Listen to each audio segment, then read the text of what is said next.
Sampai hari ini, masalah jantung masih menjadi pembunuh utama di seluruh dunia. Di Malaysia, sekitar 17% kematian disebabkan oleh serangan jantung pada tahun 2020. Antara risiko utama serangan jantung adalah masalah kolesterol yang terlalu tinggi. Selain daripada rawatan ubatan, terdapat beberapa kumpulan makanan yang berkesan bagi menurunkan paras kolesterol ke tahap yang selamat. Jadi dalam video hari ini, kita nak tengok 5 kumpulan makanan yang berkesan mengikut beberapa kajian untuk menurunkan paras kolesterol kita. Kita tengok lepas ni.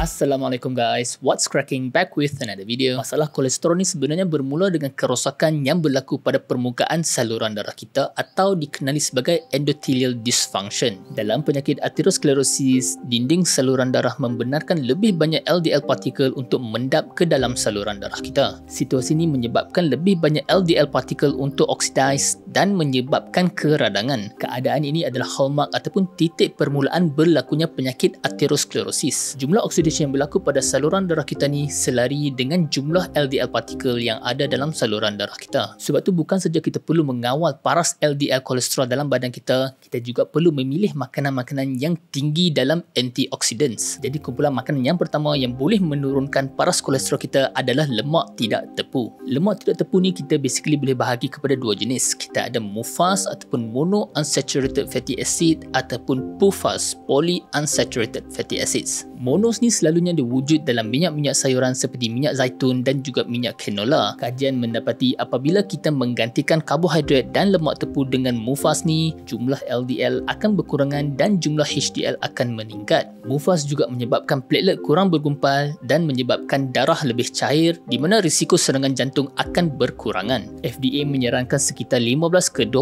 kaloris kita datang daripada lemak sihat MUFAS ni. PUFAS ataupun polyunsaturated fatty acid yang kita selalu dengar adalah omega 3. Omega 3 ni sangat baik untuk kesihatan jantung sebab dia mengurangkan penghasilan kolesterol oleh badan kita dan juga dia menggalakkan pembuangan kolesterol dalam najis kita. Jadi kalau boleh kita dapatkan omega 3 kita daripada ikan-ikan yang berlemak sekurang-kurangnya 2 kali seminggu, atau kita boleh cuba suplemen yang tinggi dalam omega 3, contoh seperti fish oil ataupun saca inci yang kita boleh dapat 1000 mg of DHA dan EPA setiap hari. Kacang-kacang seperti almond dan juga hazelnut yang mempunyai lemak sihat ni juga boleh mengurangkan paras keradangan. Kumpulan makanan yang kedua yang boleh menurunkan paras kolesterol kita adalah serat larut. Serat larut adalah antara kumpulan yang paling berkesan untuk mengawal kolesterol kita. Serat larut yang selalu saya sarankan adalah seperti rolled oats, barley dan juga buah-buahan. Pengambilan serat larut antara 5 hingga 15 gram sehari boleh mengurangkan LDL di antara 15 hingga 20%. Kajian juga menunjukkan orang yang makan banyak serat larut ni mengalami penurunan berat badan, paras gula yang lebih terkawal dan paras kolesterol yang lebih sihat. Pengambilan 2 biji apple setiap hari dalam wanita yang dah menopause juga menunjukkan jumlah kolesterol berkurangan sebabkan oleh kandungan antioxidants dan serat yang tinggi dalam buah apple. Kalau tak boleh dapat buah apple setiap hari pun, makanlah apa-apa buah yang ada at least sehari sekali. Kumpulan makanan yang ketiga adalah protein yang berasaskan tumbuhan seperti kacang soya.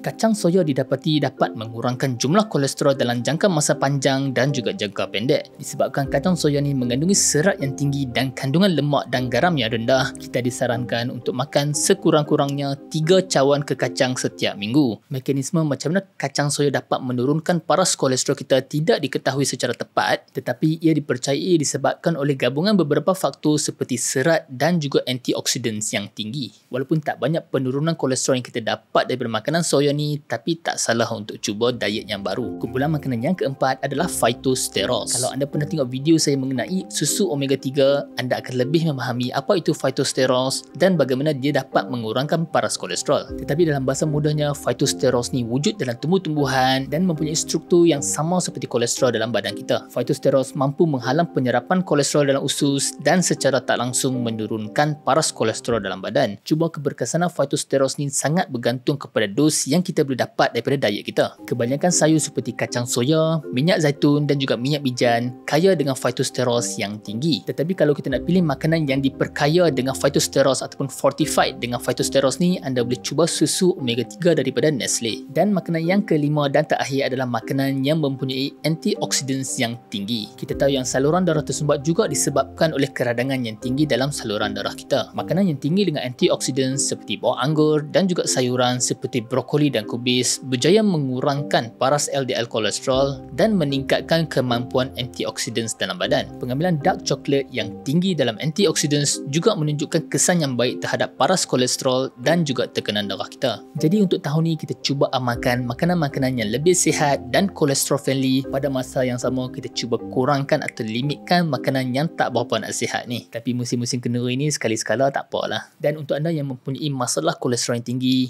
bantuan dengan ubat kolesterol boleh mengurangkan risiko untuk kena serangan jantung dan juga stroke. Dan sekiranya anda nak tahu apakah kesan sampingan makan ubat kolesterol ataupun apakah kesan susu omega 3 dengan kolesterol anda boleh tengok video selepas ni. That's the video guys. Saya harap apa suka konten seperti ini. Kalau hampa dapat apa-apa manfaat daripada video ni, jangan lupa like dan subscribe. Tinggalkan soalan hampa di ruang komen di bawah. Kita jumpa dalam video seterusnya.